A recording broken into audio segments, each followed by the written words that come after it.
ಬಾಳ್ವೆ ನೀಡು, ಹಿರಿಯರನ್ನ ನಿಷ್ಕಳಂಕ ಮಾಡು.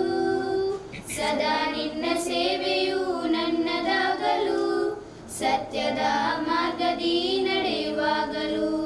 ಸದಾ ನಿನ್ನ ಸೇವೆಯು ನನ್ನದಾಗಲು, ಸತ್ಯದ ಮಾರ್ಗದಿ ನಡೆಯುವಾಗಲು. ವಂದಿಪೆನು ನಾನಿನ್ನ ಓ ದೇವಾ, ನಿನ್ನ ಈ ಮಕ್ಕಳನ್ನು ಹರಸು. ಇವತ್ತಿನ ಈ ಸಭೆಯ ಮೂಲ ಉದ್ದೇಶ ಮತ್ತು ತಮಗೆಲ್ಲರಿಗೂ ಸ್ವಾಗತ ನೀಡಲು ಬರುತ್ತಿದ್ದಾರೆ ಸದ್ಭಾವನ ವೇದಿಕೆಯ ಅಧ್ಯಕ್ಷರಾದ ಶ್ರೀಮಾನ್ ಪ್ರಸಾದ್ ರೈ ಕಲ್ಲಿಂದ.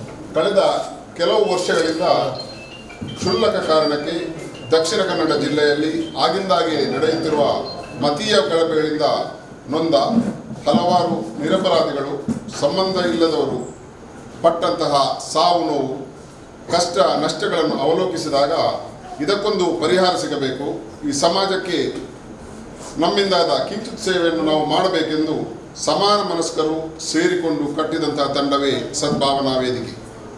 ಹೆಸರೇ ಸೂಚಿಸುವಂತೆ ಸತ್ಚಿಂತನೆಯುಳ್ಳ, ಸದ್ಭಾವನೆಯುಳ್ಳ, ಒಳ್ಳೆಯ ಮನಸ್ಸುಳ್ಳ, ಒಳ್ಳೆಯ ಉದ್ದೇಶವುಳ್ಳ, ನಮ್ಮ ಸಮಾಜದ ಬಗ್ಗೆ ಕಾಳಜಿ ಇರುವ ಸರ್ವಧರ್ಮೀಯರು ಒಗ್ಗೂಡಿದ ಈ ವೇದಿಕೆಯೇ ಸದ್ಭಾವನಾ ವೇದಿಕೆ. ನಮ್ಮಿಂದ ಸಾಧ್ಯವಾದಷ್ಟು ಒಳಿತು ಮಾಡಬೇಕು, ನಮ್ಮೊಂದಿಗೆ ಎಲ್ಲರೂ ಕೈಜೋಡಿಸುವಂತಾಗಬೇಕು, ಇದು ನಮ್ಮ ಆಶಯ, ನಮ್ಮ ಧ್ಯೇಯ.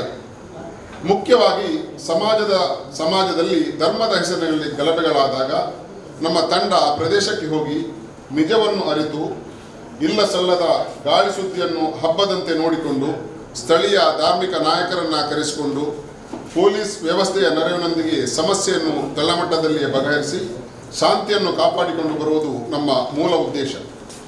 ಇದಕ್ಕೆ ಪೂರಕವಾಗಿ ಸೌಹಾರ್ದ ಸಂದೇಶಗಳನ್ನು ನೀಡುವ ಕಾರ್ಯಕ್ರಮ, ಸಮಾಜಕ್ಕೆ ಪಿಡುಗಾಗಿರುವ ಮಾದಕ ದ್ರವ್ಯದ ಬಗ್ಗೆ ಜಾಗೃತಿ ಕಾರ್ಯಕ್ರಮ, ಸಾಮರಸ್ಯ ಸಹಬಾಳ್ವೆಯ ಬಗ್ಗೆ ಯುವ ಸಮುದಾಯಕ್ಕೆ ಅರಿವು ಮೂಡಿಸುವ ಕೆಲಸ, ಸರ್ವ ಧರ್ಮೀಯರನ್ನು ಒಂದೇ ವೇದಿಕೆಯಲ್ಲಿ ಸೇರಿಸಿಕೊಂಡು ಈದ್, ಕ್ರಿಸ್ಮಸ್ ಹಾಗೂ ದೀಪಾವಳಿ ಹಬ್ಬಗಳ ಆಚರಣೆ ಇತ್ಯಾದಿ ಕಾರ್ಯಕ್ರಮಗಳನ್ನು ನಾವು ನಿರಂತರವಾಗಿ 2-3 ವರ್ಷಗಳಿಂದ ಮಾಡಿಕೊಂಡು ಬರ್ತಾ ಇದ್ದೇವೆ. ವಿಶೇಷವಾಗಿ ಯುವಜನತೆ, ವಿದ್ಯಾರ್ಥಿಗಳು ಇವತ್ತು ಹೆಚ್ಚಿನ ಸಂಖ್ಯೆಯಲ್ಲಿ ಮಾದಕ ವ್ಯಸನಗಳಿಗೆ ಬಲಿ ಬೀಳುತ್ತಿರುವುದು ಯಾವುದೇ ಸಮಾಜಕ್ಕೂ ಯಾವುದೇ ಧರ್ಮಕ್ಕೂ ಒಪ್ಪತಕ್ಕಂಥ ವಿಚಾರವಲ್ಲ. ಹಾಗಂತ ಮೇಲ್ನೋಟಕ್ಕೆ ನಮ್ಮ ವಿದ್ಯಾರ್ಥಿ ಸಮುದಾಯ ಇಂಥ ಚಟಕ್ಕೆ ಬಲಿಯಾಗುತ್ತಿರುವುದು ಯಾರಿಗೂ ಗೊತ್ತಿಲ್ಲದೆ ಸದ್ದಿಲ್ಲದೆ ನಡೆದು ಹೋಗುತ್ತದೆ. ಇದನ್ನು ಆರಂಭದಲ್ಲಿಯೇ ತಡೆಗಟ್ಟಲು ಸಾಧ್ಯ. ಸೂಕ್ಷ್ಮವಾಗಿ ಎಲ್ಲವನ್ನೂ ಅವಲೋಕಿಸುವ ಹಾಗೆ ನಮ್ಮ ಮಕ್ಕಳತ್ತ ಸೂಕ್ಷ್ಮ ಪರಿಶೀಲನಾ ದೃಷ್ಟಿ ಇದ್ದರೆ ಅವರ ಬದಲಾವಣೆಗಳು ನಮ್ಮ ಗಮನಕ್ಕೆ ಬರಲು ಸಾಧ್ಯ. ಇಂತಹ ಸಾಧ್ಯತೆಗೋಸ್ಕರವೇ ಮಾದಕ ದ್ರವ್ಯದ ಕುರಿತು ಜಾಗೃತಿ ಕಾರ್ಯಕ್ರಮ. ಇದು ಕೇವಲ ವಿದ್ಯಾರ್ಥಿಗಳಿಗೆ ಮಾತ್ರ ಅಲ್ಲ, ಪೋಷಕರಿಗೆ, ಶಿಕ್ಷಕರಿಗೆ, ರಕ್ಷಕರಿಗೆ ಎಲ್ಲರಿಗೂ ಅಗತ್ಯ. ಇಂತಹ ಒಂದು ಪುಟ್ಟ ಪ್ರಯತ್ನ ನಮ್ಮ ಸದ್ಭಾವನಾ ವೇದಿಕೆಯಿಂದ ನಡೀತಾ ಇದೆ. ನಿಮ್ಮೆಲ್ಲರ ಸಹಕಾರವಿದ್ದರೆ ಇದು ದೊಡ್ಡ ಆಂದೋಲನವೇ ಆಗಲು ಸಾಧ್ಯ. ನೀವು ಬನ್ನಿ, ನಮ್ಮ ಜೊತೆ ಸೇರಿ ನಮ್ಮ ಸದ್ಭಾವನಾ ವೇದಿಕೆಯ ಶಕ್ತಿಯನ್ನು ಇನ್ನಷ್ಟು ಹೆಚ್ಚು ಮಾಡಿ, ಇದು ನಮಗಾಗಿ ಅಲ್ಲ, ನಮ್ಮ ಮುಂದಿನ ಪೀಳಿಗೆಗಾಗಿ ಎಂಬ ಸತ್ಯವನ್ನು ತಿಳಿದುಕೊಂಡು ನಾವೆಲ್ಲ ಈ ಸಮಾಜವನ್ನು ಒಂದು ಉತ್ತಮ ಸಮಾಜವನ್ನಾಗಿ ನಿರ್ಮಿಸುವಂತಹ ಕಾರ್ಯಕ್ರಮಕ್ಕೆ ಪ್ರಯತ್ನವನ್ನು ಮಾಡುತ್ತಿದ್ದೇವೆ. ಇದರಲ್ಲಿ ನಾವು ಖಂಡಿತವಾಗಿ ಒಂದಲ್ಲ ಒಂದು ದಿನ ಸಫಲತೆಯನ್ನು ಕೂಡ ಕಾಣುತ್ತೇವೆ ಅನ್ನತಕ್ಕಂಥ ಆತ್ಮವಿಶ್ವಾಸದೊಂದಿಗೆ ಈ ಕಾರ್ಯಕ್ರಮಕ್ಕೆ ಇವತ್ತು ಈ ಶಾಲೆಯಲ್ಲಿ ನಮ್ಮನ್ನು ಈ ಕಾರ್ಯಕ್ರಮಕ್ಕೆ ಎಲ್ಲ ಸಿದ್ಧತೆಗಳನ್ನು ಮಾಡಿಕೊಂಡು ಶಾಲಾಭಿವೃದ್ಧಿಯ ಸಮಿತಿಯ ಅಧ್ಯಕ್ಷರಾಗಿ, ಒಬ್ಬ ಶಿಸ್ತಿನ ಸಿಪಾಯಿಯಾಗಿ, ರಾಜಕಾರಣಿಯಾಗಿ, ನಮ್ಮ ಸದ್ಭಾವನಾ ವೇದಿಕೆಯ ಒಳ್ಳೆಯ ಒಂದು ಉತ್ತಮ ಸದಸ್ಯನಾಗಿ ನಮ್ಮೊಂದಿಗಿದ್ದಾರೆ ಶ್ರೀ ಕೃಷ್ಣಗಟ್ಟಿಯವರನ್ನು ಈ ಸದ್ಭಾವನಾ ವೇದಿಕೆ ಹಾಗೂ ಈ ಶಾಲಾ ಆಡಳಿತ ಮಂಡಳಿಯ ಪರವಾಗಿ ಸೇರಿರುವ ಪರವಾಗಿ ನಾನು ಅತ್ಯಂತ ಹೃತ್ಪೂರ್ವಕವಾಗಿ ಸ್ವಾಗತಿಸ್ತೇನೆ. ಇವರೆಲ್ಲ ನಮ್ಮೊಟ್ಟಿಗಿದ್ದಾರೆ, ಅವರನ್ನು ಕೂಡ ಅತ್ಯಂತ ಪ್ರೀತಿಪೂರ್ವಕವಾಗಿ ಸ್ವಾಗತಿಸ್ತಾ ಇದ್ದೇನೆ. ನಮ್ಮ ವೇದಿಕೆಯ ಕಾರ್ಯದರ್ಶಿಯಾದಂತಹ ಮೆಲ್ವಿನ್ ಡಿಸೋಜರ್ ಅವರು ನಮ್ಮೊಟ್ಟಿಗಿದ್ದಾರೆ. ಅದಲ್ಲದೆ ಈ ಶಾಲೆಯ ಎಲ್ಲ ಅಧ್ಯಾಪಕ ವೃಂದದವರನ್ನು, ಶಾಲಾ ಆಡಳಿತ ಮಂಡಳಿಯವರನ್ನು ಸೇರಿದಂಥ ಎಲ್ಲ ವಿದ್ಯಾರ್ಥಿ ಮಿತ್ರರನ್ನು ಸ್ವಾಗತಿಸುತ್ತಾ ಇಂದಿನ ಸುಕುಮಾರ್ ಭಟ್ರು ಅನಾರೋಗ್ಯ ಇದ್ದರೂ ಕೂಡ ನಮ್ಮೊಟ್ಟಿಗೆ ಬಹಳ ಒಂದು ಸಕ್ರಿಯವಾಗಿ ಭಾಗವಹಿಸ್ತಾ ಇದ್ದಾರೆ. ಅವರನ್ನು ಕೂಡ ನಾನು ಅತ್ಯಂತ ಪ್ರೀತಿಯಿಂದ ಸ್ವಾಗತಿಸಿದ್ದೇನೆ. ಸದ್ಭಾವನಾ ವೇದಿಕೆಯ ಯಾವುದೇ ಒಂದು ಕಾರ್ಯಕ್ರಮ ಮಾಡುವಾಗ ಕೂಡ ಹೊಸಕುರ ಬಳಗದ ಮುಖ್ಯಸ್ಥರಾದಂತಹ ವಿದ್ಯಾಧರ್ ಶೆಟ್ಟಿ ಅವರು ಅನೇಕ ಕಾರ್ಯಕ್ರಮಗಳಲ್ಲಿ ನಮ್ಮನ್ನು ಜಂಟಿಯಾಗಿ ಹಮ್ಮಿಕೊಳ್ಳುತ್ತಾ ತನ್ನಿಂದಾದಂತಹ ಎಲ್ಲ ಸಹಾಯ ಸಹಕಾರಗಳನ್ನು ಮಾಡ್ತಾ ಇದ್ದಾರೆ, ಸಕ್ರಿಯವಾಗಿ ನಮ್ಮೊಟ್ಟಿಗಿದ್ದಾರೆ. ಅವರನ್ನು ಕೂಡ ಅತ್ಯಂತ ಪ್ರೀತಿ ಹಾಗೂ ಆದರದಿಂದ ಸ್ವಾಗತಿಸಿ ನಾವು ಮನವಿಟ್ಟು ಇದು ಸಾರ್ವಜನಿಕವಾಗಿ ಉಪಯೋಗ ಆಗಬೇಕು. ನಮ್ಮ ಈ ದೇಶ ಇಷ್ಟು ಪವಿತ್ರವಾದ, ಇಷ್ಟು ಒಂದು ಶುದ್ಧವಾದ ದೇಶ ಇದು. ಭಾರತ ಎಂದರೆ ಇದು ಒಂದನೇ ಸ್ಥಾನ ಇರುವಂಥ ಒಂದು ದೇಶ. ಈ ದೇಶದಲ್ಲಿ ನಾವು ಎಲ್ಲರೂ ಅಣ್ಣ ತಮ್ಮಂದಿರು ಪ್ರೀತಿಯಿಂದ ಬದುಕಬೇಕು.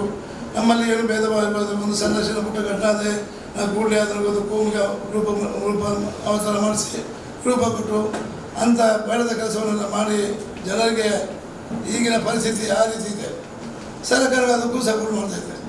ಕೇಂದ್ರದಲ್ಲಿ ಸರ್ಕಾರ, ರಾಜ್ಯ ಸರ್ಕಾರದಲ್ಲಿ ಅದಕ್ಕೆ ಸಪೋರ್ಟ್ ಮಾಡಿ ರಾಜ್ಯಕ್ಕೆ ಬೆಳವಣಿಗೆ ಎಲ್ಲಿ ಕೆಲವು ಸಮಾಜಕ್ಕೆ ಆಘಾತ ಆಗಿದೆ ಅಂತ ಈ ಸಂದರ್ಭದಲ್ಲಿ ನಾವು ಇದನ್ನು ದೂರ ಮಾಡಬೇಕು. ಇದನ್ನು ಹೇಗೆ ದೂರ ಮಾಡಬೇಕು ಹೇಳಿ ನಾವೆಲ್ಲ ಕೆಲವು ಸ್ಕೂಲ್ನಲ್ಲಿ ಮಾಡಿದೆವು, ದೇಲಗಟ್ಟೆಯಲ್ಲಿ ಮಾಡಿದೆವು, ನಮ್ಮ ಸಭಾಶಕ್ತಿಯಲ್ಲಿ ಮಾಡಿದೆವು, ನಾನಾ ಪರಿಷತ್ತಲ್ಲಿ ಕೆಲವು ಸ್ಥಳದಲ್ಲಿ ನಾವೆಲ್ಲ ಪ್ರಯೋಜನ ಬರಬೇಕಂತೇಳಿ ಮಾಡಿದೆವು.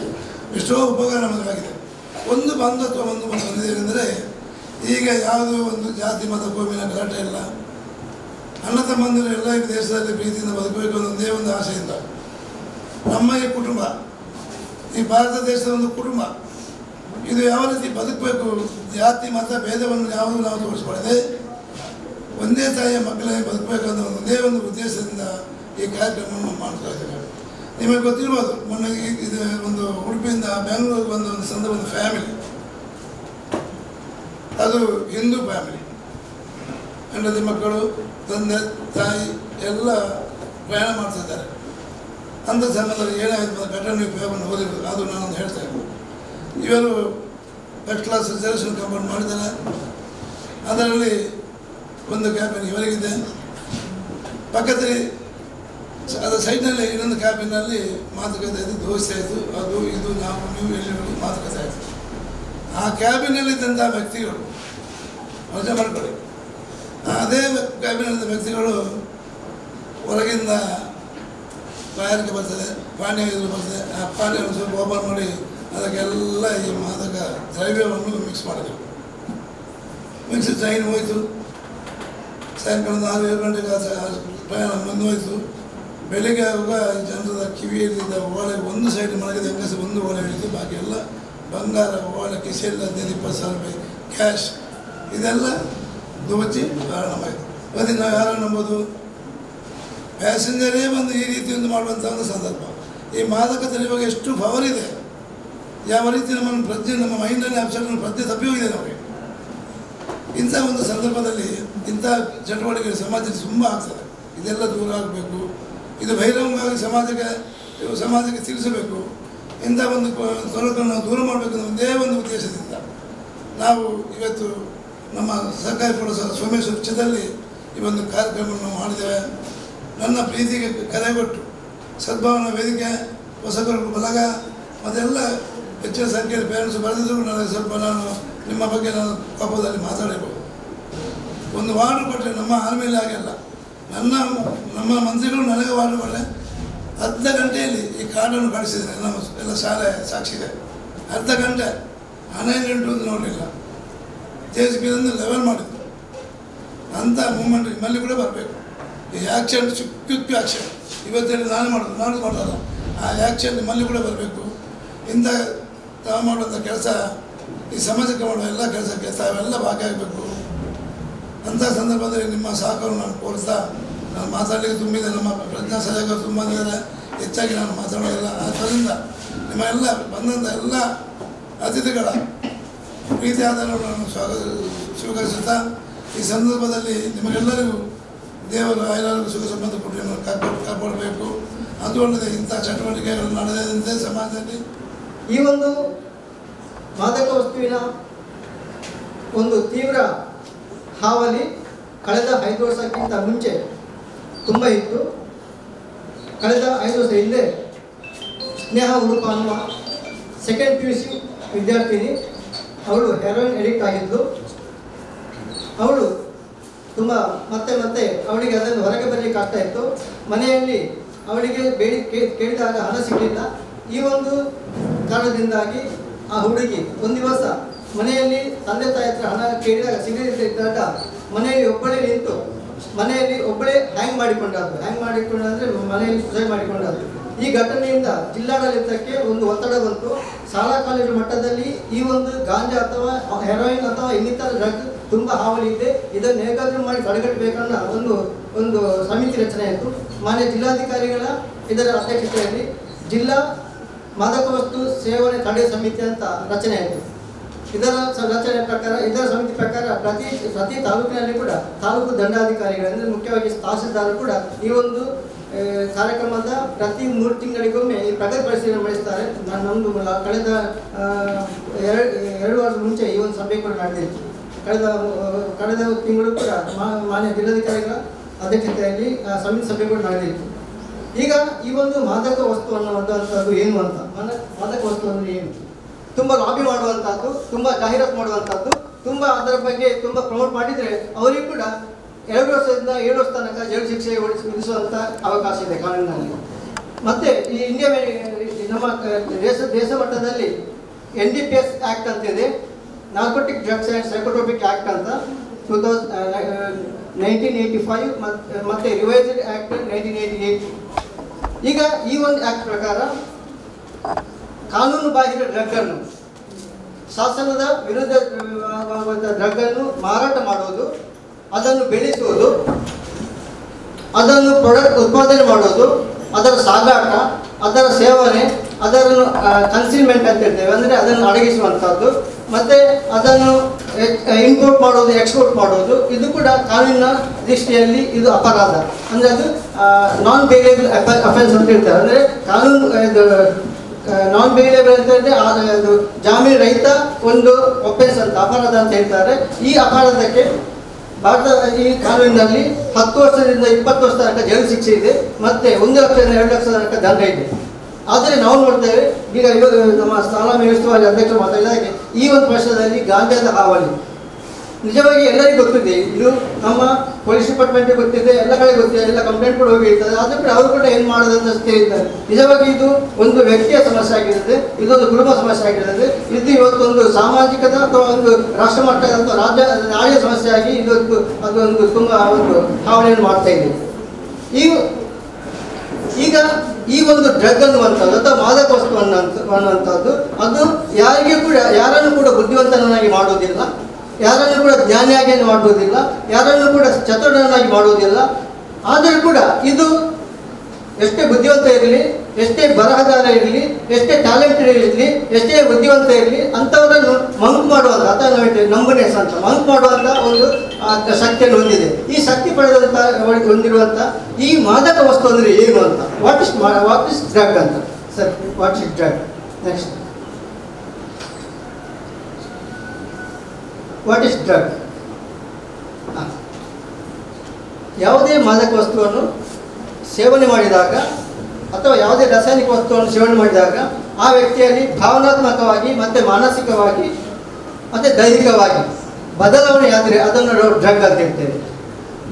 ಮಾನಸಿಕವಾಗಿ, ಭಾವನಾತ್ಮಕವಾಗಿ ಮತ್ತು ಶಾರೀರಿಕವಾಗಿ ಬದಲಾವಣೆ ಆದರೆ ಅದನ್ನು ನಾವು ಡ್ರಗ್ ಅಂತ ಹೇಳ್ತೇವೆ. ವಾಟ್ ಇಸ್ ಡ್ರಗ್ ಅಂತ.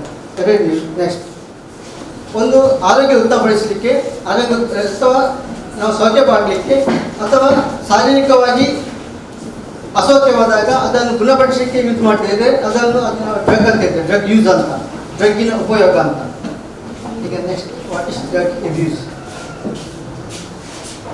ಡ್ರಗ್ಗಿನ ದುರುಪಯೋಗ ಅಂದರೆ ಏನು ಅಂತ. ಡ್ರಗ್ಗಿನ ದುರುಪಯೋಗ, ಯಾವುದೇ ರಾಸಾಯನಿಕ ವಸ್ತುವನ್ನು ವೈದ್ಯಕೀಯ ಕಾರಣ ಇಲ್ಲದೆ ಹೆಚ್ಚಾಗಿ ಆಗಾಗ ಮತ್ತೆ ಇದರಿಂದ ಸಮಸ್ಯೆ ಬರ್ತದೆ, ಮಾನಸಿಕವಾಗಿ, ದೈಹಿಕವಾಗಿ ಮತ್ತು ಇನ್ನಿತರ ಕೂಡ. ಆದರೆ ಅದನ್ನು ನಿಲ್ಲಿಸಲಿಕ್ಕೆ ಕಷ್ಟ ಆದರೆ ಅದನ್ನು ಡ್ರಗ್ ಅಬ್ಯೂಸ್ ಅಂತ ಹೇಳ್ತಾರೆ. ಅಂದರೆ ನಾವಿವತ್ತು ಮಾತಾಡಲಿಕ್ಕೆ ಬಂದಂಥ ವಿಚಾರ ಡ್ರಗ್ ಅಬ್ಯೂಸ್, ಡ್ರಗ್ಗಿನ ದುರುಪಯೋಗ. ಡ್ರಗ್ಗಿನ ಉಪಯೋಗದ ಬದಲಾಗಿ ಡ್ರಗ್ಗಿನ ದುರುಪಯೋಗ. ಹೆಚ್ಚಾಗಿ ಅಪಾಯಕಾರಿ ಡ್ರಗ್ ಯಾವುದು ಅಂತ, ಹೆಚ್ಚಾಗಿ ಅಪಾಯಕಾರಿ ಡ್ರಗ್ ಯಾವುದು ಮಕ್ಕಳು ಹೇಳ್ಬೋದು ಯಾರಾದರೂ? ಹೆಚ್ಚು ಅಪಾಯಕಾರಿ ಡ್ರಗ್ ಯಾವುದು? ಹೆಚ್ಚು ಹಾನಿಕರ ಡ್ರಗ್ ಯಾವುದು? ಹೆಚ್ಚಾಗಿ ಹಾನಿಕಾರಕ ಡ್ರಗ್, ತೊಂದರೆ ಕೊಡುವಂಥ ಡ್ರಗ್ ಯಾವುದು? ಗಟ್ಟಿ ಹೇಳಿ, ನೀವು ಹೇಳಿ ಸರಿ ಉಂಟು, ಗಟ್ಟಿ ಹೇಳಿ. ಗಾಂಜಾ, ಮತ್ತೆ ಅದು ಡ್ರಗ್, ಅದೆಲ್ಲ ಡ್ರಗ್ಗೆ. ಅದರಲ್ಲಿ ಹೆಚ್ಚು ಅಪಾಯಕಾರಿ ಅಥವಾ ಹಾನಿಕಾರಕ ಡ್ರಗ್ ಯಾವುದು ಅಂತ? ಒಂದು ಗಾಂಜಾ, ಮತ್ತೆ ಬೇರೆ ಆಲ್ಕೋಹಾಲ್, ಮತ್ತೆ ಮತ್ತೆ ಯಾವುದು? ತಂಬಾಕು, ಮತ್ತೆ ಮಧು, ಅದೆಲ್ಲ ತಂಬಾಕು ಮದ್ದು, ಪಾನ್ಪರಾಗ, ಯಾವುದೆಲ್ಲ ಉಂಟಲ್ಲ, ಚೈನಿಕೈನಿ, ಸಿದ್ದು ಅಂಥದ್ದೆಲ್ಲ, ಅದೆಲ್ಲ ಇದು ತಂಬಾಕಿನ ಉತ್ಪನ್ನಗಳು. ಈಗ ಹೆಚ್ಚು ಹಾನಿಕಾರಿ ಡ್ರಗ್ ಅಂತ ಹೇಳಿದ್ರೆ ಮುಖ್ಯವಾಗಿ ಒಂದು ಆಲ್ಕೋಹಾಲ್, ಟೊಬ್ಯಾಕೊ, ಮತ್ತು ನಾವು ಕುಡಿಯುವಂಥ ಕಾಫಿಯಲ್ಲಿ ಹಾಕುವಂಥ ಕೊಫೀನ್ ಕೂಡ, ಅಥವಾ ಕೊಫೀನನ್ನು ಕಾಫಿಯಲ್ಲಿ ಹಾಕ್ತಾರೆ, ಕೋಕೋಕೋಲಾದಲ್ಲಿ ಹಾಕ್ತಾರೆ, ಟೀಯಲ್ಲಿ ಹಾಕ್ತಾರೆ. ಇದು ಕೂಡ ಒಂದು ಡ್ರಗ್ ಅಂತ ಹೇಳ್ತೀವಿ ನಾವು, ಇದು ಕೂಡ ಡ್ರಗ್. ಹೆಚ್ಚಾಗಿ ಆಲ್ಕೋಹಾಲ್ ಅಂತ ಹೇಳಿದ್ರೆ ಒಂದು ಆಲ್ಕೋಹಾಲ್, ಗಾಂಜಾ, ಹೆರಾಯಿನ್ ಕೂಡ ಒಂದು ಡ್ರಗ್ ಅಂತ ಹೇಳ್ತೀವಿ ನಾವು, ಹೆರಾಯಿನ್ ಕೂಡ ಡ್ರಗ್. ಮತ್ತು ಇದನ್ನು ಮುಖ್ಯವಾಗಿ ಎರಡು ರೀತಿಯಲ್ಲಿ ವಿಭಾಗ ಮಾಡಿದ್ದಾರೆ, ಅಥವಾ ಬೈಫರ್ಗೇಟ್ ಮಾಡಿದ್ದಾರೆ, ಅಥವಾ ಕ್ಲಾಸಿಫಿಕೇಶನ್ ಮಾಡಿದ್ದಾರೆ. ಇದರ ಪ್ರಕಾರ ಒಂದು ನಾವು ಹೇಳ್ತೇವೆ ಸ್ಟಿಮ್ಯುಲೆಂಟ್ ಡ್ರಗ್ ಅಂತ. ಸ್ಟಿಮ್ಯುಲೆಂಟ್ ಡ್ರಗ್ ಅಂತ ಹೇಳಿದ್ರೆ ಉತ್ತೇಜಕಾರಿ ಡ್ರಗ್ ಅಂತ. ಉತ್ತೇಜಕಾರಿ ಡ್ರಗ್ ಅಂತ ಮುಖ್ಯವಾಗಿ ನಿಕೋಟಿನ್ ತಿಳಿದ್ರೆ ನೀವು? ನಿಕೋಟಿನ್ ಎಲ್ಲಿ ಉಂಟು? ನಿಕೋಟಿನ್ ಎಲ್ಲಿ ಉಂಟು? ನಿಕೋಟಿನ್ ಯಾವುದ್ರಲ್ಲಿ ಉಂಟು? ನಿಕೋಟಿನ್ ಯಾವುದ್ರಲ್ಲಿ ಉಂಟು? ಗಟ್ಟಿಯಾಗಿದೆ, ಅದನ್ನು ಗಟ್ಟಿಯಾಗಿದೆ. ಬೀಡಿ ಸಿಗರೇಟಲ್ಲಿ ನಿಕೋಟಿನ್ ಉಂಟು, ಅಥವಾ ಹೊಗೆ ಸೊಪ್ಪಿನಲ್ಲಿ ನಿಕೋಟಿನ್ ಉಂಟು. ಅದು ಒಂದು ರೀತಿಯ ವಿಷಯುಕ್ತ ಪದಾರ್ಥ, ವಸ್ತು. Narcotic drugs. ಈಗ ನಾವು ಈ ನಾರ್ಕೋಟಿಕ್ ಡ್ರಗ್ಸ್ ಅಂತ ಹೇಳ್ತೇವೆ. ನಾರ್ಕೋ ಅಂತ ಹೇಳಿದ್ರೆ ನಂಬುನೆಸ್ ಅಂತ ಹೇಳಿದ್ರೆ ಅದು ನಿರ್ಜೀವವನ್ನಾಗಿ ಮಾಡುವಂಥದ್ದು, ನಿರ್ಜೀವವನ್ನಾಗಿ, ನಿಸ್ತೇಜನನ್ನಾಗಿ, ಅಥವಾ ಏನು ಜೀವಂತ ಶವವನ್ನಾಗಿ ಮಾಡುವಂಥ ಒಂದು ಡ್ರಗ್ ಅಂತ ಹೇಳ್ತೀವಿ, ನಾರ್ಕೋಟಿಕ್ ಡ್ರಗ್ಸ್ ಅಂತ. ಇದರಲ್ಲಿ 116 ಟೈಪ್ ನಾರ್ಕೋಟಿಕ್ ಡ್ರಗ್ಸ್ ಇದೆ, 116 ಟೈಪ್ ಇದೆ. ಮುಖ್ಯವಾಗಿ ಇದನ್ನು ವೈದ್ಯಕೀಯ ಕಾರಣಕ್ಕಾಗಿ ಕೊಡ್ತಾರೆ, ನೋವು ನಿವಾರಕವಾಗಿ ಅಥವಾ ನೋವು ಶಮನಕ್ಕಾಗಿ ಕೊಡ್ತಾರೆ, ಅಥವಾ ನಿದ್ದೆ ಮಾಡಲಿಕ್ಕೆ ನಾರ್ಕೋಟಿಕ್ ಡ್ರಗ್ಸ್. ಮುಖ್ಯವಾಗಿ ಇದು ಸೆಂಟ್ರಲ್ ನರ್ವ್ ಸಿಸ್ಟಮ್ ಅನ್ನು ಅಥವಾ ಕೇಂದ್ರ ನರಮಂಡಲವನ್ನು ಅದು ಕುಗ್ಗಿಸ್ತದೆ. ಅದು ಮತ್ತೆ ಬ್ರೈನ್ ಡ್ಯಾಮೇಜ್ ಮಾಡ್ತದೆ. ಒಮ್ಮೆ ಬ್ರೈನ್ ಸೆಲ್ಸ್ ಡ್ಯಾಮೇಜ್ ಆದರೆ ಮತ್ತೊಮ್ಮೆ ಈ ಮಿದುಳು ಕೋಶಗಳು ಉತ್ಪತ್ತಿ ಆಗುವುದಿಲ್ಲ, ಅದು ಮತ್ತೆ ಶಾಶ್ವತವಾಗಿ ಉಳಿತಾರೆ, ಬ್ರೈನ್ ಡ್ಯಾಮೇಜ್ ಮಾಡುವಂಥದ್ದು. ಮುಖ್ಯವಾಗಿ ಈ ಬ್ಯೂಪ್ರಿನಾರ್ಫಿನ್ ಅಂತ ಈ ಒಂದು ಡ್ರಗ್ ಅನ್ನು ಮುಖ್ಯವಾಗಿ ಇಂಜೆಕ್ಟ್ ಮಾಡ್ತಾರೆ ಮಾತ್ರ ಅಂತ ಹೇಳಿದ್ರೆ ಸಿರಿಂಜನ್ನು ಚುಚ್ಚಿಕೊಳ್ಳುವಂಥದ್ದು. ಈ ರೀತಿ ಸಿರಿಂಜನ್ನು ಚುಚ್ಚಿಕೊಳ್ಳುವಾಗ ಆ ಸಿರಿಂಜನ್ನು ಇನ್ನೊಬ್ಬ ವ್ಯಕ್ತಿ ಬಳಸಿದ್ರೆ ಅದೇ ಅವನಿಗೆ ಏನಾದರೂ HIV ಇದ್ದರೆ ಅಥವಾ ಹೆಪಟೈಟಿಸ್ B ಇದ್ದರೆ ಅದು ಆ ರೋಗ ಅವನಿಗೆ ಹೋಗ್ಬೋದು, ಅವನಿಗೆ ಅದು ಸೋಂಕು ತಗೊಳ್ಬೋದು. ನೆಕ್ಸ್ಟ್ ಓಪಿಯಂ, ಮಾರ್ಫಿನ್, ಕೊಡೇನ್, ಹೆರೋಯಿನ್ ಮತ್ತು ಬ್ರೌನ್ ಶುಗರ್ ಅಂತ. ಇದು ಕೂಡ ಒಂದು ಡ್ರಗ್. ಓಪಿಯಂ, ಮಾರ್ಫಿನ್, ಕೊಡೇನ್, ಹೆರೋಯಿನ್ ಮತ್ತು ಬ್ರೌನ್ ಶುಗರ್ ಅಂತ ಕೇಳಿದ್ರೆ ನೀವು? ಎಲ್ಲರೂ ಕೇಳಿದ್ರೆ ನೀವು? ಓಪಿಯಂ ಕೇಳಿದಿಲ್ಲ? ಓಪಿಯಂ ಅಂದರೆ ಅಫೀಮ್ ಅಂತ. ಅಫೀಮ್ ಕನ್ನಡ ಭಾಷೆ ಅಥವಾ ಈ ಫುಲ್ ನಮ್ಮ ಲೋಕಲ್ ಲ್ಯಾಂಗ್ವೇಜಲ್ಲಿ ಅಫೀಮ್ ಅಂತ, ಅಫೀಮ್ ಅದು ಓಪಿಯಂ ಅಂತ. ಓಪಿಯಂ ಹಿಂದೆ ಕ್ರಿಸ್ತಪೂರ್ವ ಯುಗದಲ್ಲಿ ಈ ಓಪಿಯಮನ್ನು ಒಂದು ನೋವು ನಿವಾರಕವಾಗಿ ಮತ್ತೆ ನಿದ್ದೆ ಬರಲಿಕ್ಕೆ ಉಪಯೋಗ ಮಾಡ್ತಿದ್ರು ಕ್ರಿಸ್ತಪೂರ್ವ ಯುಗದಲ್ಲಿ ಕೂಡ ಇದರ ಒಂದು ಅಭ್ಯಾಸ, ಇದರ ಒಂದು ಉಪಯೋಗ ಇತ್ತು ಅಂತ ಹೇಳ್ತಾರೆ. ಮತ್ತು ಈ ಓಪಿಯಂ ಮುಖ್ಯವಾಗಿ ಪಾಪಿ ಎನ್ನುವ ಪ್ಲಾಂಟಿಂದ, ಪಾಪಿ ಎನ್ನುವ ಸಸ್ಯದಿಂದ ಅದರ ಬೀಜದ ಜಿಗುಟಾದ ಅಂಟಿನಿಂದ ಅದನ್ನು ತಯಾರು ಮಾಡ್ತಾರೆ. ಪಾಪಿ ಎನ್ನುವ ಗಿಡದ ಬೀಜದ ಜಿಗುಟಾದ ಅಂಟಿನಿಂದ ಇದನ್ನು ತಯಾರು ಮಾಡ್ತಾರೆ.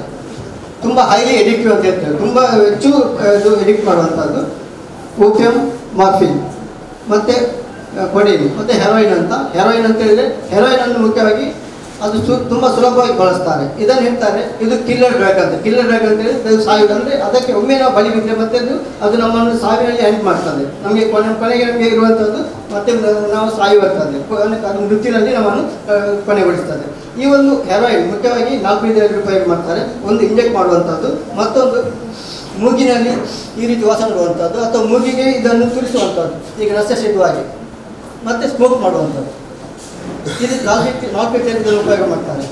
ನಿಮಗೆ ಕಥೆ ಹೇಳಬೇಕು. ಒಬ್ಬರು MBBS ಸ್ಟೂಡೆಂಟ್, ಅವಳು ಈ ಒಂದು ಹೆರೋಯಿನ್ನ ಎಡಿಕ್ಟ್ ಆಗಿದ್ಲು. ಇಂಜೆಕ್ಟ್ ಮಾಡ್ತಿದ್ಲು, ಮೈಗೆ, ಕೈಗೆ, ಕಾಲಿಗೆ ಎಲ್ಲ ಇಂಜೆಕ್ಟ್ ಮಾಡ್ತಿದ್ರು, ದೇಹದ ಭಾಗಕ್ಕೆ ಇಂಜೆಕ್ಟ್ ಮಾಡ್ತಿದ್ರು.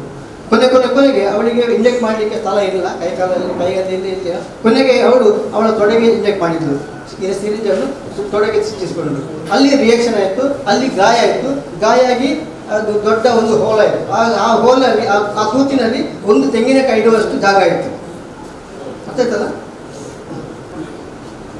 ಕನ್ನಡಿಸ್ ಅಂತೇಳಿ ಮುಖ್ಯವಾಗಿ ಸಟಿಯವ ಎನ್ನುವ ಗಿಡದಿಂದ ತಯಾರು ಮಾಡ್ತಾರೆ. ಸಟಿಯವ ಎನ್ನುವ ಗಿಡದ ಹೂ ಮತ್ತು ತುದಿಯ ಎಲೆಯಿಂದ ತಯಾರು ಮಾಡ್ತಾರೆ. ತುಂಬ ಹೈಲಿ ಎಡಿಕ್ಟಿವ್ ಅಂತ ಹೇಳ್ತೇವೆ. ಮುಖ್ಯವಾಗಿ ಇದರಲ್ಲಿ ಒಂದು ಕನ್ನಬಿಸ್, ಮರಿಜುವಾನ ಅಂತ ಹೇಳ್ತೇವೆ. ಮರಿಜುವಾನ, ಗಾಂಜಾ, ಈಗ ಅವರು ಮಾತಾಡಿದರು ಗಾಂಜಾ, ಅದು ಕೂಡ ಕನ್ನಬಿಸ್ ಅಂತ ಹೇಳ್ತೇವೆ. ಮರಿಜುವಾನ, ಗಾಂಜಾ, ಹಾಸಿಸ್, ಚರಸ್ ಮತ್ತು ಭಂಗ್ ಅಂತ. ಭಂಗಿ ಕೇಳಿದ್ದೀರಿ ನೀವು? ಎಲ್ಲಿ ಕೇಳಿದ್ದೀರಿ ಭಂಗಿ? ಎಲ್ಲಿ ಉಂಟು ಭಂಗಿ? ಎಲ್ಲಿ ಕೇಳಿದ್ದೀರಿ ನೀವು? ಈ ನಾಗಸಾಧುಗಳು ಕೇಳಿದ್ದೀರಿ ನೀವು? ನಾಗಸಾಧುಗಳು ಆ ಪೈಪನ್ನು ಎಲ್ಲಿಯುವಂಥದ್ದು, ಪೈಪಲ್ಲಿ ನೋಡಿದ್ರಿ ನೀವು? ಇದೆಲ್ಲ ಮಾಡ್ತಾರೆ ನೋಡಿ, ಎಲ್ಲ ಮೈಗೆ ಎಲ್ಲ ಭಸ್ಮ ಎಲ್ಲ ಇದು ಮಾಡಿಕೊಂಡು ಅವರು ಚುಚ್ಚು ಇದು ಮಾಡುವಂಥದ್ದು. ಅದನ್ನು ನಾಗಸಾಧುಗಳು ಜಾಸ್ತಿಯಾಗಿ ಭಂಗಿ ಸೇರುವಂಥದ್ದು. ಈಗ ಈ ಒಂದು ಮರಿಜುವಾನ, ಗಾಂಜಾ, ಆಸಿಸ್, ಚರಸ್ ಮತ್ತು ಭಂಗ್ ತುಂಬ ಹೈಲಿ ಎಡಿಕ್ಟಿವ್ ಅಂತ ಆಗ್ತಾರೆ. ಹೈಲಿ ಎಡಿಕ್ಟಿವ್. ಹಿಂದೆ ಸಿಗ್ತಿದ್ದಂಥ ಈ ಒಂದು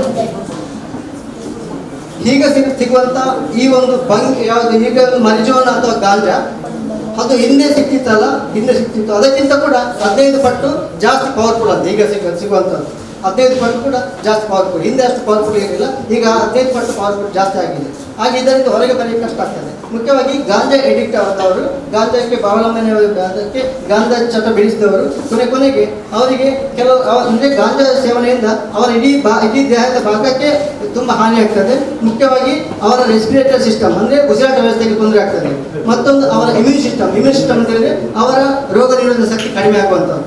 ಮತ್ತು ಕೆಲವರಿಗೆ ಅದು ಸಣ್ಣತನ ಬರ್ಬೋದು. ಸಣ್ಣತನ ಹುಡುಗಿಯರಲ್ಲಿ ಆ ಫಲವತ್ತತೆ ಅದನ್ನು ಹೇಳ್ತೇವೆ ಯಾವುದು ಫರ್ಟಿಲಿಟಿ ಕಡಿಮೆ ಆಗುವಂಥದ್ದು, ಅಥವಾ ಮೆನ್ಸಿ ಅಥವಾ ಮೆನ್ಸ್ಟ್ರುವಲ್ ಸೈಕಲಲ್ಲಿ ಸ್ವಲ್ಪ ಇರುಗ್ರೇರ್ ಆಗುವಂಥದ್ದು ಆಗ ಇರ್ತದೆ ಕೆಲವೊಮ್ಮೆ. ಮತ್ತು ಇದು ಕೆಲವರಿಗೆ ಇದು ತುಂಬ ಜಾಸ್ತಿ ಆದರೆ ಕೊನೆಗೆ ಅವರಿಗೆ ನಾವು ಹೇಳ್ತೇವೆ ಈ ನೈಟ್ ಮೇರ್ ಅಂತೇಳಿ ಕೆಲವು ದುಸ್ವಪ್ನಗಳು ಬರುವಂಥದ್ದು. ರಾತ್ರಿ ಮಲಗಿದಾಗ ಕೆಲವು ದುಸ್ವಪ್ನಗಳು ಬರುವಂಥದ್ದು, ಕೆಲವು ಮಾನಸಿಕ ಸಮಸ್ಯೆ ಬರ್ಬೋದು, ಅಥವಾ ಬ್ರೈನ್ ಡ್ಯಾಮೇಜ್ ಆಗ್ಬೋದು. ಒಬ್ಬ ವ್ಯಕ್ತಿ, ಒಂದು ತಾಯಿ ಜಗಳಲ್ಲಿ ಕುತ್ಕೊಂಡು ಮಗುವಿಗೆ ಮೊಳೆ ಎಣಿಸುವಾಗ ಒಬ್ಬ ಗಾಂಜಾ ಎಡಿಕ್ಟ್ ಬಂದ, ಅವ ಮಗುವನ್ನು ಎಳೆದುಕೊಂಡು ಹೋದ, ಒಂದು ಗೋಡೆಗೆ ಬಾರ್ದ, ಆ ಮಗು ಸತ್ತು ಹೋಯಿತು. ಅಂದರೆ ಅದಕ್ಕೆ ನಾವು ಹೇಳ್ತೇವೆ ಅದು ಹೆಲ್ಯುಸಿನೇಷನ್ ಅಂತ. ಅಂದರೆ ಆ ವ್ಯಕ್ತಿಗೆ ಅದು ನಾವು ಹೇಳ್ತೇವೆ ಅದು ಹೆಲ್ಯುಸಿನೇಷನ್, ಅದೊಂದು ವಿಭ್ರಮೆ. ಅದು ಆ ಒಂದು ಮಗು ಅವರಿಗೆ ಹಾವಾಗಿ ಕಂಡಿರ್ಬೋದು. ಹಾಗೆ ಒಂದು ಹಾವಂತ ಭಾವಿಸಿ ಆ ಮಗುವನ್ನು ಗೋಡೆಗೆ ಇದು ಬರ್ತದ್ದು, ಆ ಮಗು ಸತ್ತು ಹೋಯಿತು. ಇದು ಗಾಂಜಾ ಎಡಿಕ್ಟ್. ಮತ್ತೆ ನಾವು ನೀವು ಕೇಳಿರ್ಬೋದು, ಕೆಲವು ರೂಮ್ನಲ್ಲಿ ಅಥವಾ ಕೆಲವು ಇದರಲ್ಲಿ ಫ್ಲ್ಯಾಟಲ್ಲಿ ಮುದುಕರನ್ನು ಕಟ್ಟಿ ಹಾಕಿ ದರೋಡೆ ಮಾಡುವಂಥದ್ದು, ಕೊಲೆ ಮಾಡುವಂಥದ್ದು, ಇದೆಲ್ಲ ಈ ಗಾಂಜಾ ಎಡಿಕ್ಟ್ಗಳ ಒಂದು ಕೃತ್ಯ. ಸಮಾಜ ಬಾಹಿರ ಕೃತ್ಯದಲ್ಲಿ ಅದು ತೊಡಗುವಂಥದ್ದು. ಅದು ಬಾಂಬ್ ಇಡ್ಬೋದು ಅಥವಾ ಏನು ಕೂಡ ಮಾಡ್ಬೋದು, ದೊಡ್ಡ ಹಾನಿ ಕೂಡ ಮಾಡ್ಬೋದು. ಅದು ತುಂಬ ಡೇಂಜರಸ್ ಗಾಂಜಾ ಎಡಿಕ್ಟ್. ನೆಕ್ಸ್ಟ್ ಕೊಕೇನ್ ಕೇಳಿದ್ರಿ ನೀವು? ಕೊಕೇನ್ ಪೇಪರ್ ನಾವು ಓದ್ತೇವೆ. ಪೇಪರ್ ಹಿಡಿದ್ರು, ಕೊಕೇನ್ ಹಿಡಿದ್ರು, ಹೆರೋಯಿನ್ ಹಿಡಿದ್ರು, ಗಾಂಜಾ ಹಿಡಿದ್ರು ಅಂತ. ಮುಖ್ಯವಾಗಿ ಕೊಕೇನ್ ಮತ್ತು ಗಾಂಜಾ ಮತ್ತು ಹೆರೋಯಿನ್ ಮುಖ್ಯವಾಗಿ ಜಾಸ್ತಿಯಾಗಿ ಸಪ್ಲೈ ಆಗುವಂಥದ್ದು. ಕೊಕೇನ್ ಸ್ವಲ್ಪ ನೋಡುವಾಗ ಅಂದರೆ ಅದು ಮೂಗಿನಲ್ಲಿ ಜಾಸ್ತಿ ಎಳೆಯುವಂಥದ್ದು. ಇನ್ಹೇಲ್ ಮಾಡೋದಂದರೆ ಇದು ಎಳೆಯುವಂಥದ್ದು ಮೂಗಿನಲ್ಲಿ. ಆಗ ಕೊನೆಗೆ ಇದು ಒಂದು ರೀತಿಯ ನಾವು ಹೇಳ್ತೇವೆ ರನ್ನಿಂಗ್ ನೋಟ್ಸ್ ಅಂತ, ಅಂದರೆ ಮೂಗು ತುರಿಸುವಂಥದ್ದು. ಮತ್ತು ಮೂಗಿನ ಶೇಪ್ ಕೂಡ ಚೇಂಜ್ ಆಗ್ತದೆ. ಇದನ್ನು ಸೇವನೆ ಮಾಡಿದ ನಂತರ ಆ ವ್ಯಕ್ತಿಗೆ ಒಂದು ಸ್ವರ್ಗದಲ್ಲಿ ತಿಳಿದಂಥ ಅನುಭವ ಆಗ್ತದೆ. ಅಂದರೆ ಸ್ವರ್ಗಕ್ಕೆ ಮೂರೆಗೇನು ಅಂತ ಅಷ್ಟು ಕೂಡ ಖುಷಿ ಆಗ್ತದೆ, ಅತೀವ ಸಂತೋಷ. ಮತ್ತು ಆ ವ್ಯಕ್ತಿಗೆ ಏನೋ ಒಂದು ಆವೇಶ ಬಂದಾಗ ಆಗೋದು, ಏನೋ ಒಂದು ಶಕ್ತಿ ಬಂದಾಗ ಆಗೋದು. ಮತ್ತು ಆ ಸಂದರ್ಭದಲ್ಲಿ ಆ ವ್ಯಕ್ತಿ ಏನು ಕೂಡ ಮಾಡಲಿಕ್ಕೆ ಎಸೆಯುವುದಿಲ್ಲ. ಅಂದರೆ ಅವನು ಏನು ಕೂಡ ಮಾಡ್ಬೋದು, ಕೊಲೆ ಮಾಡ್ಬೋದು, ದರೋಡೆ ಮಾಡ್ಬೋದು, ಅಥವಾ ಬಾಂಬ್ ಇಡ್ಬೋದು, ಏನು ಕೂಡ ಮಾಡ್ಬೋದು. ಅಷ್ಟು ಕೂಡ ಅವನಿಗೆ ಅಷ್ಟು ಶಕ್ತಿ ಇರ್ತದೆ, ಅಷ್ಟು ಸಾಮರ್ಥ್ಯ ಇರ್ತದೆ. ಮತ್ತು ಅವನಿಗೆ ಒಂದು ರೀತಿಯ ಕೊನೆಗೆ ಅವನಿಗೆ ನಿದ್ದೆ ಮಾಡಲಿಕ್ಕೆ ಆಗೋದಿಲ್ಲ, ಕೂತ್ಕೊಳ್ಳಿಕ್ಕೆ ಆಗೋದಿಲ್ಲ, ಒಂದು ರೀತಿಯ ಮತ್ತು ತುಂಬ ರೆಸ್ಟ್ಲೆಸ್ನೆಸ್ ಆಗ್ತದೆ, ಮತ್ತು ಸ್ಲೀಪ್ ಮಾಡಲಿಕ್ಕೆ ಕಷ್ಟ ಆಗ್ತದೆ ಅವನಿಗೆ. ಮತ್ತು ಇದರ ಡೋಸ್ ಜಾಸ್ತಿ ಆದರೆ ಅವ ಕೋಮಾ ಅಂದರೆ ಪ್ರಜ್ಞಾಹೀನ ಸ್ಥಿತಿಯಲ್ಲಿ ಬಳಲ್ಬೋದು ಅಥವಾ ಅವ ಸಾಯ್ಬೋದು. ಇದು ಕೊಕೇನ್ ಎಡಿಕ್ಟ್ ಅಂತ. ಇದು ಕೋಕಾ ಎನ್ನುವ ಸಸ್ಯದ ಎಲೆಯಿಂದ ಮಾಡುವಂಥ ಒಂದು ಮಾದಕ ವಸ್ತು. ಕೋಕಾ ಎನ್ನುವ ಗಿಡದ ಸಸ್ಯದಿಂದ ಮಾಡುವಂಥ ಮಾದಕ ವಸ್ತು. ನೆಕ್ಸ್ಟ್ ಅದರ್ ಇನ್ಹೇಲೆಂಟ್ ಮತ್ತು ಬ್ಲೂ ಮತ್ತು ವೊಲೆಟೈಲ್ ಡ್ರಗ್ಸ್ ಅಂತ. ಅದರ್ ಇನ್ಹೇಲೆಂಟ್ ಅಂತೇಳಿ ಮೂಗಿನಲ್ಲಿ ಎಳೆಯುವಂಥ ಕೆಮಿಕಲ್. ಅರ್ಥ ಮಾಡಿಕೊಳ್ಳಿ, ಮೂಗಿನಲ್ಲಿ ಎಳೆಯುವಂಥ ಕೆಮಿಕಲ್. ಮತ್ತು ಅಂಟು ಮತ್ತು ಒಲೆಟೆಡ್ ಡ್ರಗ್ಸ್ ಅಂತೇಳಿ ಬೇಗನೆ ಆವಿಯಾಗುವಂಥ ಡ್ರಗ್. ಮುಖ್ಯವಾಗಿ ಹೇಳ್ಬೇಕಂತೇಳಿದ್ರೆ ಒಂದು ಎಡೆಸಿವ್ಸ್ ಅಂತೇಳಿ, ಚಿನ್ನರ್ಸ್ ಮತ್ತು ವೈಟ್ನರ್ ಬಗ್ಗೆ ಒಂದು ಕಥೆ ಹೇಳಬೇಕು. ಮಂಗಳೂರು ನೆಹರು ಮೈದಾನದಲ್ಲಿ ಒಂದೇ ಕುಟುಂಬದ 3 ಮಕ್ಕಳು, ದೊಡ್ಡವಳಿಗೆ 14 ವರ್ಷ ಪ್ರಾಯ, ಚಿಕ್ಕವಳಿಗೆ 12 ವರ್ಷ ಪ್ರಾಯ, ಮತ್ತೊಂದು ಚಿಕ್ಕವಳಿಗೆ 10 ವರ್ಷ ಪ್ರಾಯ, 3 ಕೂಡ ಹೆಣ್ಣು ಮಕ್ಕಳು ಹುಡುಗರಾಗಿ ಡ್ರೆಸ್ ಮಾಡಿಕೊಂಡು ನೆಹರು ಮೈದಾನ ಮಲಗ್ತಿದ್ರು ರಾತ್ರಿ ಎಲ್ಲ. ಧೈರ್ಯಕ್ಕೆ ಈ ಒಂದು ವೈಟ್ನರನ್ನು ಅವರು ಇನ್ಹೇಲ್ ಮಾಡ್ತಿದ್ರು. ಇನ್ಹೇಲ್ ಮಾಡುವಂದರೆ ಮೂಸುವುದು, ಈ ರೀತಿ ಮೂಸಿ ಕೂಡ ಅವರಿಗೆ ಅಮಲ ಆಗಿದ್ರೆ ಅದನ್ನು ಕುಡಿತಿದ್ರು. ಆ ಲಿಕ್ವಿಡ್ ಉಂಟಲ್ಲ, ಅದನ್ನು ಮಿಕ್ಸ್ ಮಾಡುವ ಲಿಕ್ವಿಡನ್ನು ಕುಡಿತಿದ್ರು. ಈಗ ಧೈರ್ಯಕ್ಕೆ ಈ ಮಕ್ಕಳು ಅದನ್ನು ಉಪಯೋಗ ಮಾಡ್ತಿದ್ರು. ಮೈದಾನದಲ್ಲಿ ಮಲಗ್ತಿದ್ರು, ಒಂದು ನೆಹರು ಮೈದಾನದಲ್ಲಿ, ಮತ್ತು ನಂತೂರು ಕೊಚ್ಚಿನ್ ಬೇಕರಿ ಅಂತ ಉಂಟು, ಅಲ್ಲಿ ಕೂಡ ಮಲಗ್ತಿದ್ರು. ಮತ್ತು ಕೊನೆಗೆ ಪೊಲೀಸವರು ಅವರ ಪ್ರಜ್ಞೆಗೆ ತಂದರು. ಪ್ರಜ್ಞೆದಲ್ಲಿ ಅಂತ ಮಕ್ಕಳಿಗೆ ಒಂದು ಪುನರ್ವಸತಿ ಕೇಂದ್ರ ಅಂತಿದೆ, ಅಲ್ಲಿ ತಂದರು. ನಾವು ನಿಧಾನವಾಗಿ ಮತ್ತೆ ಮಕ್ಕಳ ಹತ್ರ ಮಾತಾಡುವಾಗ ಗೊತ್ತಾಯಿತು, ಮಕ್ಕಳು ಹೇಳಿದರು, ಕಥೆ ಹೇಳಿದರು. ನಮ್ಮ ತಂದೆ ಮತ್ತು ತಾಯಿ ಇಬ್ಬರು ಕೂಡ ಕುಡಿತಿದ್ರು, ಜಗಳ ಮಾಡ್ತಿದ್ರು. ಒಂದು ದಿವಸ ತಂದೆ ತುಂಬ ಕುಡಿತಿದ್ರು, ತಾಯಿ ಕೂಡ ಕುಡಿತಿದ್ರು. ತಂದೆ ಮತ್ತು ತಾಯಿಗೆ ಜಗಳ ಆಯಿತು, ಮಕ್ಕಳ ಎದುರಿನಲ್ಲಿ ಜಗಳ ಆಯಿತು. ಜಗಳಾಗಿ ತಂದೆ ದೊಡ್ಡ ಕಲ್ಲಿನಲ್ಲಿ ಹೆಂಡತಿಯ ಮುಖಕ್ಕೆ ಜಜ್ಜಿ ಕೊಂದರು. ಮಕ್ಕಳ ಎದುರಿನಲ್ಲಿ ತಾಯಿಯನ್ನು ಕೊಂದರು. ತಂದೆ ಅರೆಸ್ಟ್ ಮಾಡಿ ಹೋಯಿದ್ರು. ಈಗ ಮಕ್ಕಳಿಗೆ ಗತಿ ಇಲ್ಲ, ಹಾಗೆ ಮಕ್ಕಳು ಮೈದಾನಕ್ಕೆ ಬಂದರು. ಇದು ವೈಟ್ನರ್ ಎಡಿಕ್ಷನ್ ಬಗ್ಗೆ. ನೆಕ್ಸ್ಟ್ ನಾವು ಹೇಳ್ತೇವೆ, ಇದು ಡಿಯೋಡ್ರೆಂಟ್ ಹೇರ್ ಸ್ಪ್ರೇ ಅಂತ ಹೆಚ್ಚಾಗಿ ಮಕ್ಕಳೆಲ್ಲ ಯೂಸ್ ಮಾಡ್ತಾ ಇರಲ್ಲ, ಕೂದಲಿಗೆ ಹಾಕಲಿಕ್ಕೆ. ಅದನ್ನು ಈ ರೀತಿ ಹೊಸ ನೋಡುವಂಥದ್ದು. ಮತ್ತು ಈ ಶೂ ಪಾಲಿಶ್, ಅದರ ಎಡಿಕ್ಷನ್ ಆಗ್ತದೆ. ಶೂ ಪಾಲಿಶ್ ಅಥವಾ ಕ್ಲೀನಿಂಗ್ ಲಿಕ್ವಿಡ್, ಈ ಲೈಝಾಲ್ ಅನ್ನುವಂಥ ಅದೆಲ್ಲ ಉಂಟಲ್ಲ, ತುಂಬ ಸ್ಮೆಲ್, ಇಲ್ಲಿ ತುಂಬ ಸ್ಮೆಲ್ ಇರ್ತದೆ. ತುಂಬ ಅದರ ಸ್ಮೆಲ್ಲಿಗೆ ನಾವು ಏನು ಇದು ಮಾಡ್ತೇವೆ, ತುಂಬ ರುಚಿ ಕಟ್ತೇವೆ. ಮತ್ತು ಈ ನೇಲ್ ಪಾಲಿಶ್ ರಿಮೂವರ್, ಮುಖ್ಯವಾಗಿ ಹುಡುಗಿಯರು ನೇಲ್ ಪಾಲಿಶ್ ರಿಮೂವರ್ ಗೊತ್ತಾಯ್ತಲ್ಲ, ಆ ಲಿಕ್ವಿಡ್ ಅದನ್ನು ಈ ರೀತಿ ಮೂಸುವುದು. ಮತ್ತು ಪೇಂಟ್ ಉಂಟಲ್ಲ, ಅದನ್ನು ಕೂಡ ಮೂಸುವಂಥದ್ದು. ಪೇಂಟ್ ಮತ್ತು ಪೆಟ್ರೋಲ್ ಮತ್ತು ಫೆವಿಕ್ವಿಕ್, ಅಮೃತಾಂಜನ. ಒಂದು ಹುಡುಗಿ ಬ್ರೆಡ್ಡಿಗೆ ಅಮೃತಾಂಜನ ಮಿಕ್ಸ್ ಮಾಡಿ ತಿಂತಿದ್ರು. ಮತ್ತು ಪೆಟ್ರೋಲ್ ಎಡಿಕ್ಟ್ ಬಗ್ಗೆ ಒಂದು ದಿವಸ ಮರುವಿನ್ ಅನ್ನುವ ವ್ಯಕ್ತಿ ಬರುವಾಗ ನಮ್ಮ ಕೆನ್ನಕ್ಕೆ ಬರುವಾಗ ಅವರ ತಲೆಯಲ್ಲಿ ತುಂಬ ರಕ್ತ ಸುರಿತಿತ್ತು. ನಾವು ಕೇಳಿದ್ದೆವು, ನಿಮ್ಗೆ ಏನಾಯಿತು ಅಂತ. ನನಗೆ ಕುಡಿಲಿಕ್ಕೆ ಹಣ ಇರಲಿಲ್ಲ, ಗಂಗಸರು ಕುಡಿಲಿಕ್ಕೆ ಹಣ ಇರಲಿಲ್ಲ. ಹಾಗೆ ನಾನು ಸೀದಾ ಬರುವಾಗ ಅಲ್ಲಿ ಅಲ್ಲಿ ರೋಡ್ ಸೈಡಲ್ಲಿ ಕೆಲವು ವೆಹಿಕಲ್ ಇತ್ತು, 2 ವೀಲರ್ ಎಲ್ಲ ಇತ್ತು. ಅದಕ್ಕೆ ನಾನು ಒಂದು ಬಟ್ಟೆ ತೆಗೆದು ಅದರ ಪೆಟ್ರೋಲ್ ಟ್ಯಾಂಕಿಗೆ ಬಟ್ಟೆ ಹತ್ತಿ ಮತ್ತು ಈ ರೀತಿ ಮೂಸುವಂಥ ಚಟ ಇತ್ತು. ಅದಕ್ಕೆ ಮಾಡುವಾಗ ಅದು ಹಿಡಿದ್ರು, ಯುವಕರನ್ನು ಹಿಡಿದು ಮತ್ತೆ ಸರಿ ನನಗೆ ಬಾರಿಸಿದ್ರು ಅಂತ, ಸರಿ ಹೊಡೆದ್ರು ಅಂತ. ಇದು ಪೆಟ್ರೋಲ್ ಎಡಿಕ್ಷನ್ ಅಂತ. ಪೆಟ್ರೋಲ್ ಬಗ್ಗೆ ಎಡಿಕ್ಷನ್ ಆಗುವಂಥದ್ದು. ಮತ್ತು ಸೈಕಲ್ ಪಂಚರ್ ರಿಮೂವರ್ ಅಂತ, ಅದು ತುಂಬ ಸ್ಮೆಲ್ ಇರ್ತದೆ. ಇದೆಲ್ಲ ಭಾರತದಲ್ಲಿ 1 ವರ್ಷಕ್ಕೆ 10 ಮಿಲಿಯನ್ ಜನರು ಸಾಯ್ತಿದ್ದಾರೆ. ಭಾರತದಲ್ಲಿ 1 ವರ್ಷಕ್ಕೆ 10 ಮಿಲಿಯನ್ ಜನರು ಸಾಯ್ತಿದ್ದಾರೆ ಈ ಒಂದು ಟೊಬ್ಯಾಕೋ ಹಾನಿಯಿಂದ.